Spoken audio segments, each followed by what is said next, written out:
Bonjour les enfants, c'est papa. Mon mur euthanasie psychiatrique à ciel ouvert et ma salle d'attente est toujours bondée. Bienvenue à la clinique les enfants, bienvenue à la clinique président. Tu permets que j'explique encore non président? C'est ton gars sûr.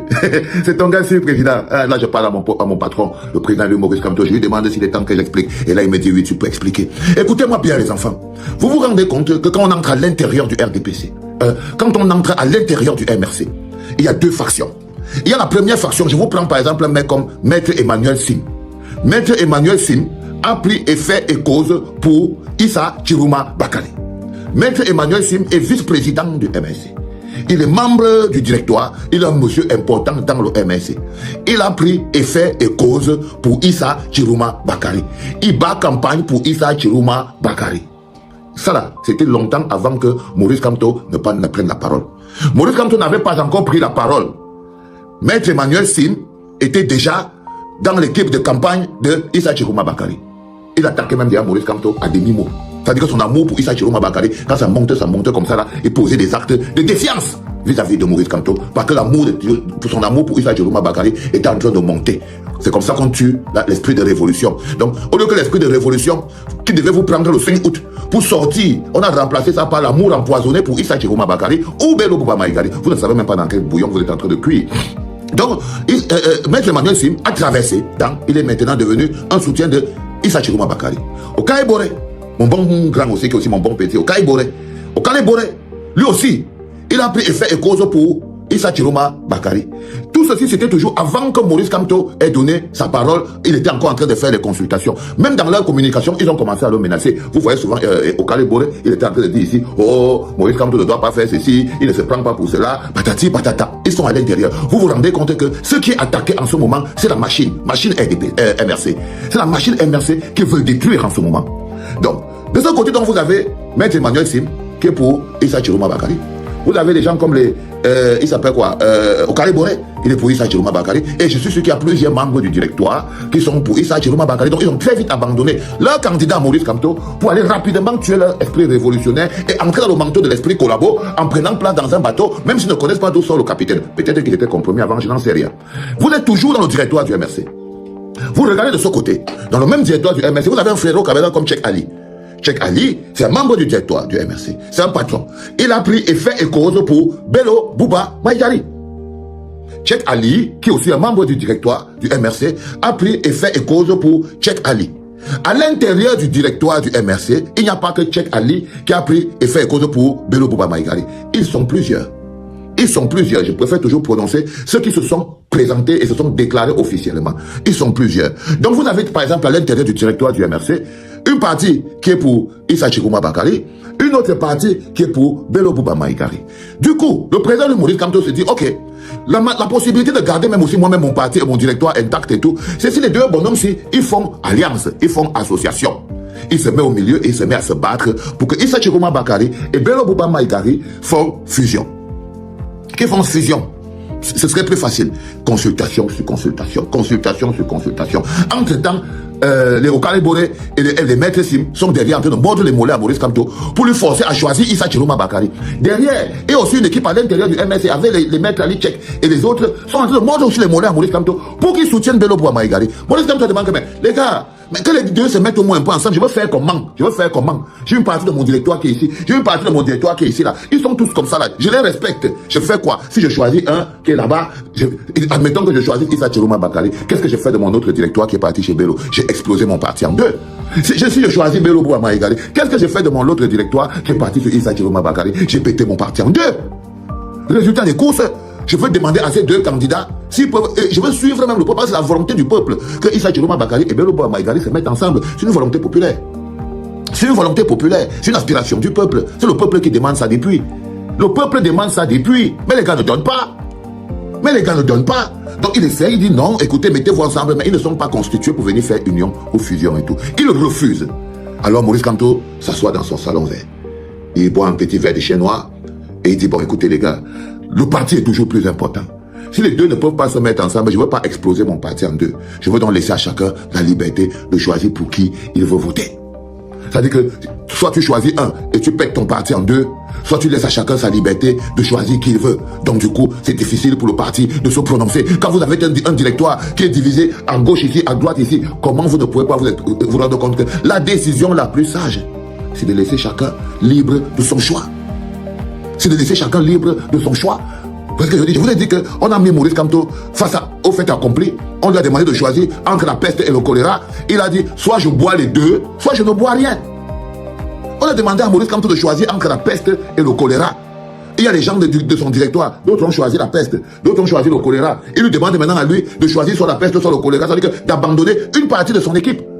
Celle qui a choisi la peste, s'il choisit le choléra, et celle qui a choisi le choléra, s'il choisit la peste. On lui demande de choisir, de mettre de côté de se débarrasser d'une de ses équipes, donc de tuer son parti. Donc d'exploser le MRC. Il a dit non, au lieu de choisir entre la peste et le choléra, je vais boire les deux. Je vais boire les deux. C'est beaucoup plus simple. C'est beaucoup plus facile. Il a demandé que mettez les deux dans un verre, vous donnez, je bois. Même si mélangés dans le verre, ils n'ont pas pu. Ils n'ont pas pu. Il a dit donc, écoute, si je ne peux pas boire les deux, je ne bois rien. Si je ne peux pas boire les deux en même temps, je ne bois rien. Je ne bois rien, je laisse chacun boire. Ceux qui veulent boire la peste boire, ceux qui veulent boire le choléra boire. Mais moi-même, je ne bois rien parce que ce sont mes amis, tout ça. Je ne peux pas condamner la peste ni le choléra, ce sont mes équipes. Parce que c'est de ça qu'il s'agit. Donc vous avez vu dans toutes ces équipes du MRC, qui chacun en fonction du bord qu'il a choisi, ont commencé à mettre la pression à Maurice Kamto. Pour que Maurice Kamto, pas pour qu'il prenne une décision, pas qu'il donne un mot d'ordre, pour qu'il choisisse le candidat qui fait les affaires de l'un ou l'autre. Ça veut dire que si Maurice Kamto choisit Bello, ça fait les affaires de Tchèque Ali et de la mouvance Bello, qui est à l'intérieur du MRC. Si Maurice Kamto choisit Issa Djirouma Bakari, ça fait les affaires de Maître Sim, ça fait les affaires d'Okala Ibode et tous les autres bonhommes qui sont à l'intérieur du directoire du MRC, qui font les messes la nuit pour choisir derrière les candidats. Donc vous vous rendez compte que, là encore, Maurice Kamto a dû faire preuve de beaucoup de jugeote pour sauver ce qui est le plus important, la machine.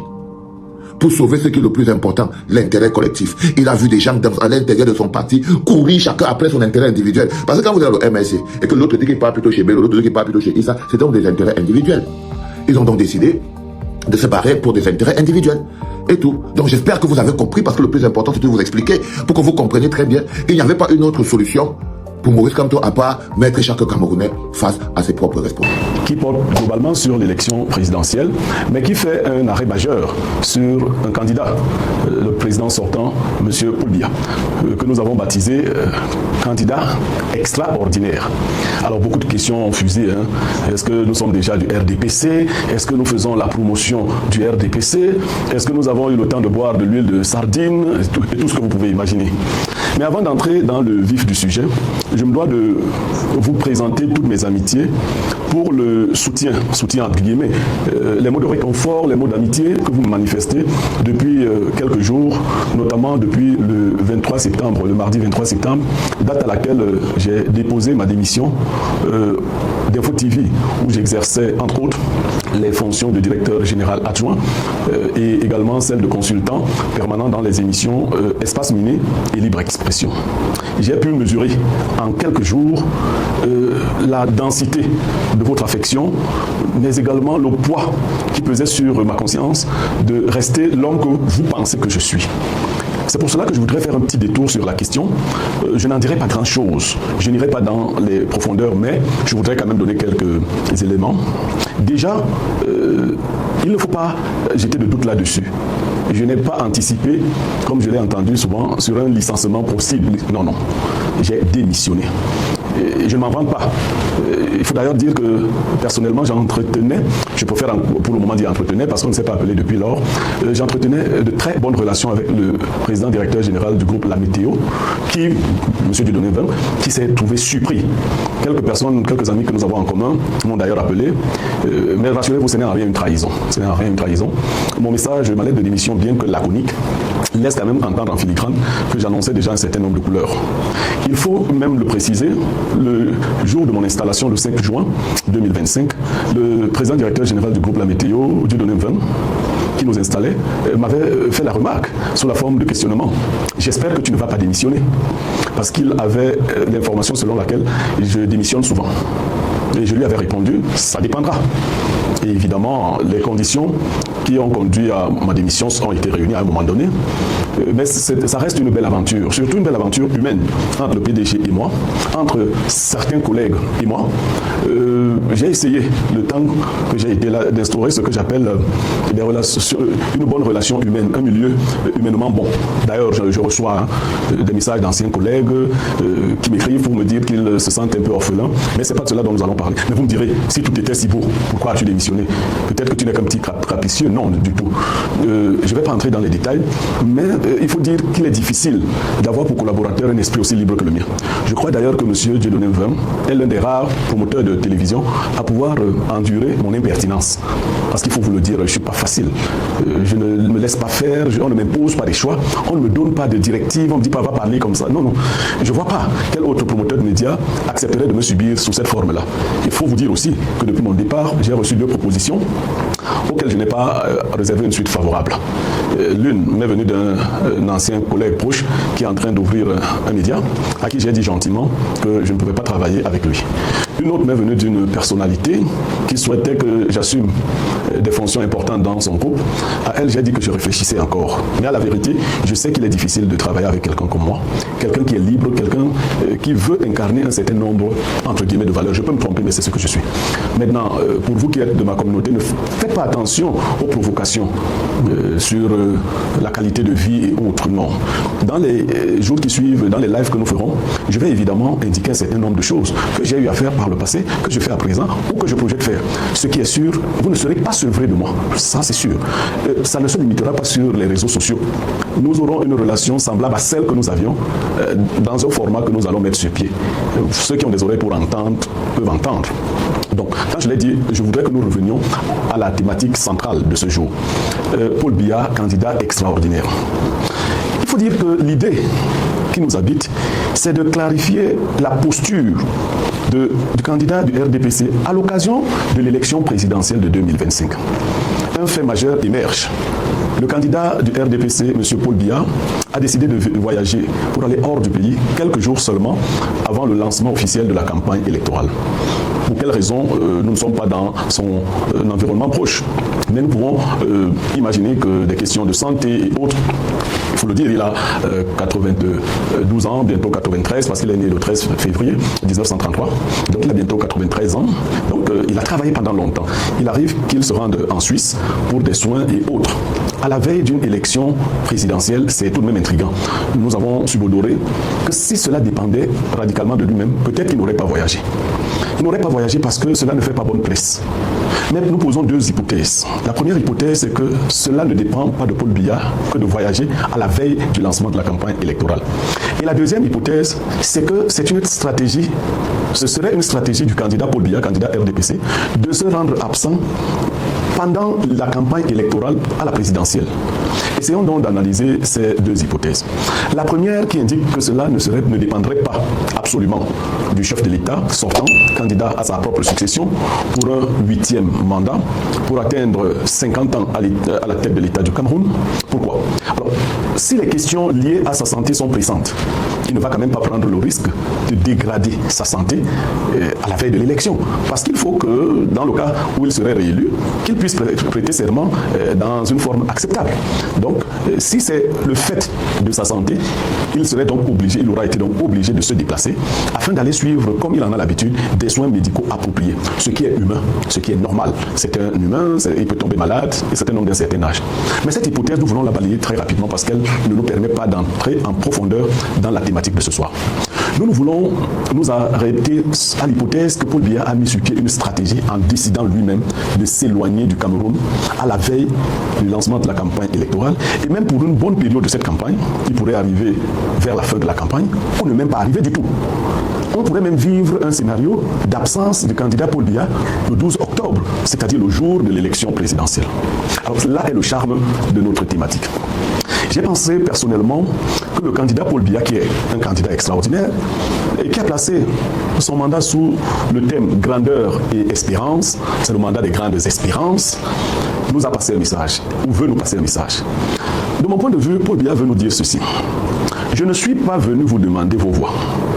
Je n'ai pas mené de campagne électorale auprès de vous. Je ne vous ai pas demandé de me voter. Des gens sont venus vers vous. Ils parlaient de moi. Ils brandissaient mes photos et autres. Vous ne m'avez pas vu là-bas. Le moment venu, ne me demandez rien. Si vous votez, sachez que ce sont ces gens-là que vous avez voté. Ce n'est pas moi. Et j'ai voulu que ce soit clair. Entre vous et moi, il n'y aura pas de contrat de confiance. Ce n'est pas du mépris. Je ne vous méprise pas. Mais je vous passe un message subliminal. Je suis tenu par certaines personnes qui veulent à tout prix me reconduire à la tête de l'État. Mais dans quel pays au monde avez-vous vu cet état de choses? C'est-à-dire qu'un candidat, président sortant, se montre totalement effacé de la scène politique, mais comme par enchantement, réussit à être élu. Il n'y a qu'au Cameroun, pour citer le grand ministre de l'administration territoriale Atangandi, le Cameroun est le seul pays au monde où même en saison sèche, la terre glisse. La terre glisse vraiment au Cameroun, même en saison sèche. Il faut dire que c'est une situation abracadabrante. C'est une situation ubuesque. J'aime souvent éviter ce que d'autres appellent les grands mots. Non, l'agromologie, l'éloquence. Non. Le Cameroun traverse un moment particulièrement inquiétant. Tandis qu'on reproche à tel ou tel candidat de ne pas avoir la confiance du peuple parce qu'il aurait participé au gouvernement de Paul Biya. On reproche à tel autre d'être un pion et autres. On veut quand même nous faire croire, quand on vous reproche d'être un pion du régime, prenons des cas comme celui-là, ça veut dire qu'on dit que le régime est mauvais et que vous vous combinez avec le régime. Mais honnêtement, moi je préférerais remplacer un mauvais régime par son pion. Peut-être que le pion viendrait faire moins mal. Hein. Nous avons des exemples tout à côté. Le Gabon nous parle. C'est-à-dire que le président actuel a été du régime. Il a abondamment travaillé avec Bongo père, Bongo fils, mais il est aujourd'hui chef d'État. Les premières nouvelles sont plutôt bonnes. Il y a une forme de rupture. Donc rien, mais alors rien, n'indique que si vous avez travaillé avec un régime qui est mauvais, que vous allez reconduire exactement la mauvaiseté de ce régime. D'ailleurs, il faut que je le dise aux Camerounais. Aucun Camerounais devenu président du Cameroun ne pourra plus nous soumettre à ce que nous avons subi jusqu'à présent. Ce n'est pas possible. Quel qu'il soit, les Camerounais ne toléreront plus jamais qu'un Camerounais nous soumette à un régime aussi rigide du point de vue économique, un régime exsangue économiquement, un régime de manque de liberté. Parce que ne pensez pas que la liberté, c'est le fait de parler comme nous parlons, non. La liberté, c'est aussi la capacité de se déplacer librement. Je ne vais pas revenir sur les infrastructures routières, sur le système de transport aérien, le système de transport maritime. Non, ce n'est pas l'objet du président direct. Donc, je veux dire que, quelque mauvais qu'il soit, aucun futur président ne pourra plus jamais faire autant de peine au Camerounais que ce que nous avons reçu. C'est exclu. C'est-à-dire que toute personne qui arriverait à la tête du Cameroun ferait obligatoirement mieux que ce qui a été fait jusqu'à présent. Parce que ce qui a été fait jusqu'à présent, c'est l'abandon d'un peuple. Maintenant, qu'est-ce que je pense de ce candidat extraordinaire qui pourrait se retrouver à nouveau à la tête de l'État? Je pense de ce candidat extraordinaire que le message qu'il nous aura passé et auquel nous n'aurons pas réagi savamment ou avec sagesse, avec sagacité, il viendrait donc s'installer pour quelque temps. Cela permettrait à ceux qui l'ont adoubé de s'installer et de se renforcer et de préparer ainsi la succession de Paul Biya. C'est en fait l'enjeu. On se servirait donc de Paul Biya pour se préparer soi-même ou s'imposer au peuple. C'est là l'enjeu de l'élection de 2025 et c'est là la posture du candidat extraordinaire Paul Biya.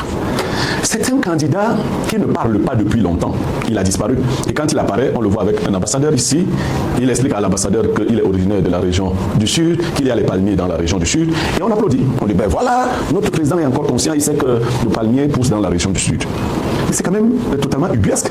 Qu'un peuple en soit arrivé à ce genre de réflexe, de féliciter des apparitions ectoplasmiques, je dirais fantomatiques, et d'être en train d'aller... Poser la question à ceux qui nous prêchent le candidat Paul Biya, le candidat extraordinaire.